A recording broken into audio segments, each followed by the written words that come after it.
Yun. Nasaan ang inyong presidente? Hinahanap namin buong Holy Week, wala kami makita. Resba ka Hanggang na. ngayong Lunes na hindi nag-attend sa flag ceremony. Hindi nag-attend sa outtaking. Nasaan ang inyong Pangulo? Oh, bakit bawal ako mag-question? Yes, oo Why nga. is it that people are trying to threaten me that I am going to be sued? Go ahead, make my day. Yun. Kahit ikamatay ko pa. Ayan, ganyan. Kahit ikamatay ko pa at sasabihin nila, ikulong ko sa ganito. Ay, hala. Sinasabi ko sa inyo, Ay, hala. VP Sara will be our president Yes. 2026 and it is very This year soon. talaga. Ito naman guys, mga intel ko talaga ito nga mga bungga. Yun. Basta, ang pagkakaalam ko, according sa mga doctor sa St. Luke's, nandoon siya ngayon. Ang sabi nila sa akin, nagagrabe.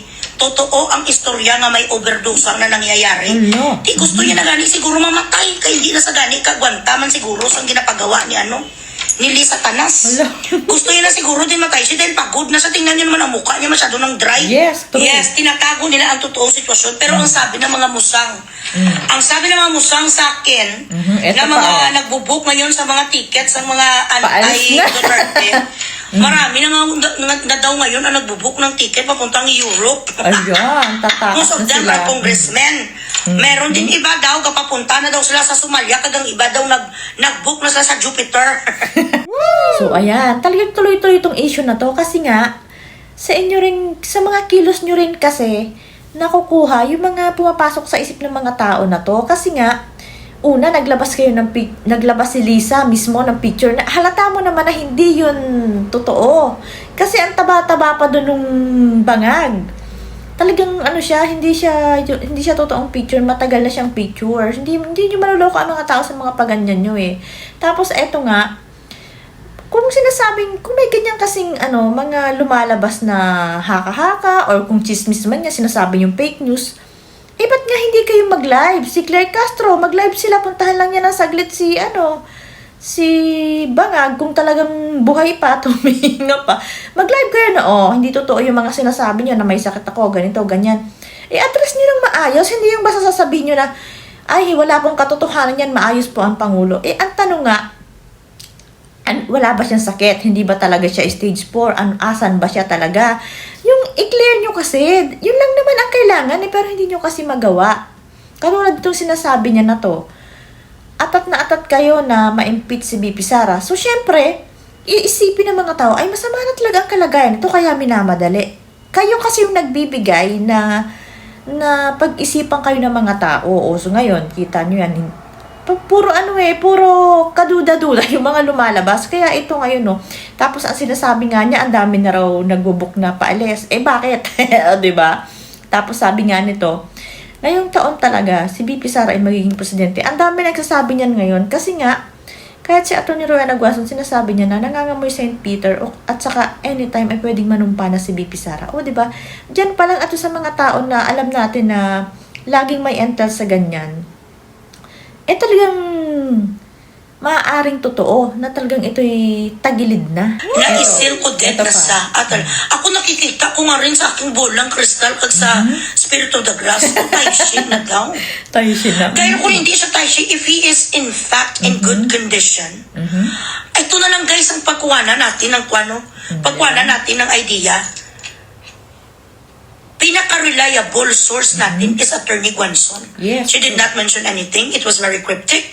Pero sinabi niya nangangamoy St. Peter. Ibig sabihin, sila kasi may madami na sa informasyon. Mas madami kaysa sa akin. True. Ako may mga informations ako na mga marites.com sa mga hospital, 1, 2, 3 ka mga doctors na nandoon sa St. Luke's na nag-confirm sa akin na nandoon talaga siya. Diba? Hindi lang talaga makuhanan sa official verification because secrecy nga sa hospital. Pero ang mga bilatsing Eloy, ang gago nga si Rimulya, nga patay huya, kung makadiman sa salin ni VP Sara, hindi po ano ka Rimulya? Sino naman kinapang sapina mo? Yes, sapina itong si Tloksa. Ano ngayon ini-explain nyo sa amin ng mga Filipino people? Nasaan ang inyong presidente? Yes. Hinahanap namin buong Holy Week, wala kami makita. Hanggang ngayon, Lunes na hindi nag-attend sa flag ceremony. Hindi nag-attend sa outtaking. Nasaan ang inyong Pangulo? Bakit bawal ako ako mag-question. Yes. Why is it that people are trying to threaten me that I am going to be sued? Go ahead, make my day. Kahit ikamatay ko pa. Yun, di ba? Kahit ikamatay ko pa at sasabihin nila, ikulong ko sa ganito, ay hala. Ay, hala. The very first one in the Constitution, freedom of speech. Yes, wala na Freedom ganyan of sa opinion. Pilipinas ngayon eh. According to the late William Defensor Santiago, ito lang ang isipin mo sa konstitusyon. Yes. Kahit yung pinakauna lang dyan, basahin mo, covered ka na. Yun. You're all covered. Diba? Yan ang sabi ni William Tama. Defensor. Sinasabi ko sa inyo, Eto, VP Sara will be our president 2026. Yes, and ngayong it is taon, very soon. naramdam ko din yan eh. Ito naman guys, mga intel ko talaga ito nga mga bungga. Oh, di ba? Yes. Maniwala na akong dedo na kasi si Captain Dado nag-post din Yes, ganun din. mga nagsipost Si Sir din, JM, mga Sir Jason sabi sa ko Attorney nga. Guanson, correct. Tapos magsasabi lang ang mga iyudi puta nga mga bingit, nga mga iyakin, para kayo chismes, okay, sige be. Ikaw kuha ko sa Oo diputa, nga, no? ito nga mga Yung mga iba alpok kasi sa mga nagsasabi nakakaya pa mo. ng ganun eh. Sa ilang nga official statement, patsa sila lahat. Pangkug-a sila tanan, kumakuha mong official statement. Yes. Ambisyosa ka. Si Abante lang gani ang tubang mo bilat sing Iloy lang Oh, kilala ko itong sinasabihan nito. Ang iyak nyo di puta daw Hindi kasi ginaputulan sa maintindihan tinggil. sa mga to eh. Basta, ang pagkakaalam ko, Yes. according sa mga doktor sa St. Luke's, nandoon siya ngayon. Ang sabi nila sa akin, nagagrabe. Totoo ang istorya na Ilang may beses overdose na yan. na nangyayari. Di gusto niya na gani siguro mamatay. Kaya hindi na sa gani kagwantaman siguro sa Pagod ginapagawa na, niya, no? no? Nili Satanas. Gusto niya na siguro din matay siya dahil pagod na siya. Tingnan niyo naman ang mukha niya masyado ng Yes, dry. dry na dry Yes, na. tinatago nila ang totoong sitwasyon. Pero ang sabi ng mga musang, sa akin, na mga nagbubuk ngayon sa mga tickets ng mga anti-Duterte, marami na daw ngayon ang nagbubuk ng ticket papuntang Europe. Masisipagliparan na, grabe. Most of them no? are congressmen. Meron din iba daw, kapapunta na daw sila sa Somalia, kagang iba daw nag-book na sila sa Jupiter. At least ako, Ibang ina-announce planeta. ako na Taishe. Yes. Napacheka na daw ako. Pacheka. But, I'm proving them wrong. Yes, At dito dapat ako ngayon, ganun. nagla-live ako. Buhay na buhay si Bugres. Hindi katulad dyan, sa inyong presidente, may mga haka-haka nga tayo siya, tapos hindi sila nagla-live. Yes, Shout out true. dyan, way kaplog nga si Claire de Castro, Claire Castro. Mag-live ka kasama ang kaluluwa ng inyong amo. Bakit hindi nyo kaya mag-live? Yes, true. Prove us wrong. Yes, yun dapat. Tama. Sabihin nyo na mali. Probahan yung mga nyo ano, na mali kami. sinasabi. It's not a crime True, ayan. to object, to criticize, to complain Yes, true. about the government. They're not even supposed to question how my brain works. True. Katulad to noon sa mga kwadkom, to daw si Boto, ang bilat sing Iloy si Abante nga pala Si Abante ang Uloy Abante binira. gato. Pastor gato! Sabi sa pamilya mo, ang bilat sing Iloy mo ka manyakis Grabe, ka. no? O sige, Totoo be. daw yan eh. Ipatawa ko ba sa Pastor pa yan. mong di puta ka? May kung hindi ka sa akin magsuka, dugo ang magsuka, Papasukahin ng ako dugo sa ganyan-ganyanin ko, kwento. mabuti kung makasagot ka sa akin, bilat sing Iloy mo. O ayan na nga, talagang sinasabi diyan na may mga doktor siyang nakakausap dun sa St. Luke's na hindi lang pwede kasing ilabas kasi nga may policy ng hospital yan eh, parang hindi talaga pwede. Pero yung mga doktor doon, mga nakakausap, hindi talaga nila may itago na siya'y nadala na naman doon, na over din na naman.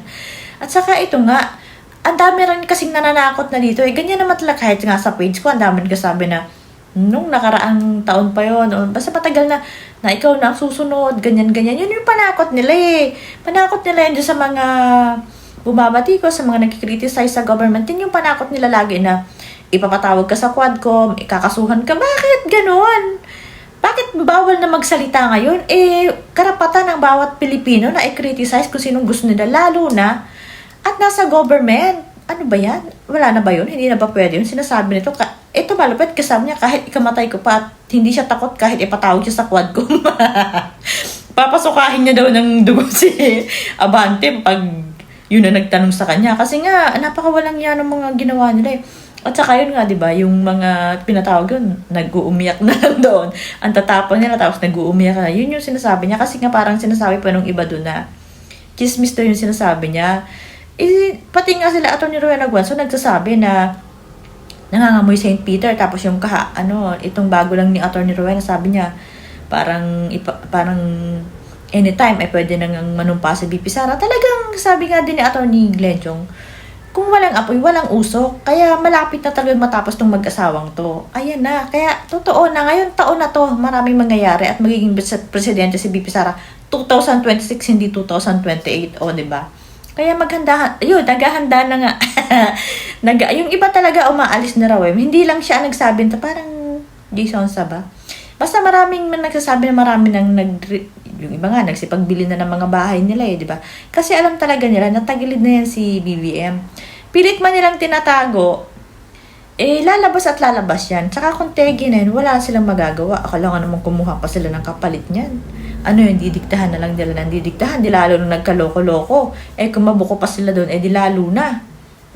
Kasi sobrang panluloko na ang ginagawa nila sa taong bayan. Eh, hindi talaga matatapos tong issue na to. Kahit anong issue naman, eh, hindi naman natatapos eh. Lahat. Wala silang sagot na maayos. Hindi nila kiniklear. Basta ang sinasabi lang nila, fake news, wag magpakalat na mga ganyan. Eh, yung mga sinasabi sa inyo, hindi nyo naman kayang sagutin eh. Hindi nyo kayang pasinungalingan. Unang-una, yung pagiging bangag ng presidente, hindi niya kayang magpa-drug test lang ang dun eh. Hair follicle test lang ang sagot dun, hindi nyo pa magawa. Eh, ano pa kaya yung iba? Tapos yung sakit niyan, totoo naman talaga may sakit, hindi nyo rin mailabas. Yun ay karapatan ng mga tao na malaman yung kalagayan ng presidente. At saka, sa totoo lang, hindi na talaga dapat magtagal pa dyan yung presidente niyan. Kasi doon pa lang sa inamin ng kapatid niya na bangag siya, na hindi naman niya mapatunayan. Tapos na siya doon eh. At saka kita nyo naman na hindi na talaga hindi na siya fit na maging presidente pa. Sabagay, hindi na talaga ibibigay kay BP Sara kasi sobrang dami nilang mananagot. Pero, pag itinakdangan ng tadhana, sabi ko, wala kayong magagawa. Kahit mag-tumbling pa kayo yan, kahit napakadami yung pera, wala naman kayong kapangyarihan na mag-magic eh. Saka hindi nyo naman, kung may mategi, hindi nyo naman ibalik yung buhay nyo. Hiram lang lahat ng buhay natin. Kaya isang pitik lang yan, pag kinuha na sa inyo, nga kayong lahat. Kaya, Inday Sara, kunting kembot na lang, nako. Anytime, pwede kang manumpa. Ma-confirm lang talaga. At saka sa dami ng mga galit ng mga tao, yung mga nurse na nagsiserve sa inyo, ilalabas yan pag nategi ka. Lalo lang kayong mapapasama kung itatago nyo pa yan. Eh kung tegi na yan, tanggapin nyo na lang na talaga hanggang doon na lang kayo. Sabi nga yung iba naman kasing mga balita ay masyadong na hindi totoo yung mga sinasabi, tumakas na raw si Lisa, pati yung mga anak. Imposible naman na agad-agad yun kasi nga gagawan pa nila ng paraan yan. Pero hindi malayong mangyari.